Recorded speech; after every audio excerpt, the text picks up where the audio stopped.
A French MEP has rubbished Lord Frost's proposal over a Norway-style fisheries agreement with the EU.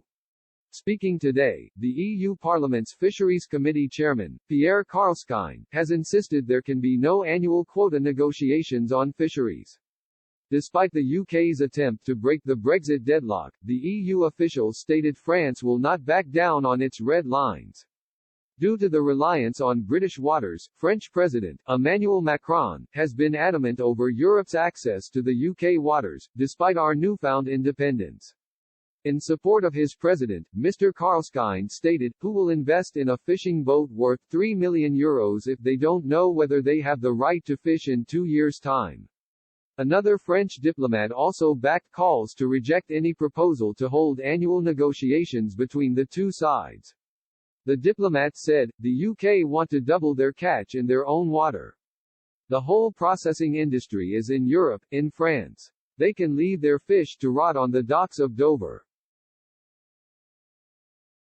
It won't take long before it stops being charming. Other officials on the continent have indicated France must drop its demands in order to agree a free trade agreement. On Monday, Michel Barnier met with German Chancellor, Angela Merkel, to discuss the current state of fisheries. During talks, the two sides stressed the importance of agreeing a free trade deal due to the coronavirus pandemic. It is expected EU diplomats will attempt to pressure Mr. Macron to drop his demands, in order to agree a deal this month. Mr. Barnier is expected to meet with fisheries ministers from Denmark, Ireland, Germany and Poland to discuss matters. One diplomat close to the talks also said, the French realize full well that their demands on fisheries were unrealistic.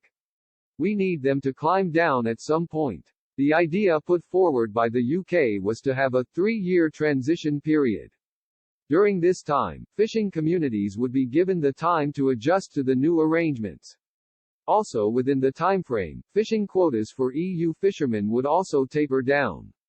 Although this proposal has so far been rejected, the UK signed a historic fisheries agreement with Norway last week. The agreement is first in the UK's history, now free from the EU. Under this, the two sides will hold annual negotiations on fishing quotas and access. Commenting on the deal, Lord Frost said, "Delighted we have today signed a fisheries agreement with Norway. It's a crucial step forward for when we leave the EU's common fisheries policy in 3 months' time."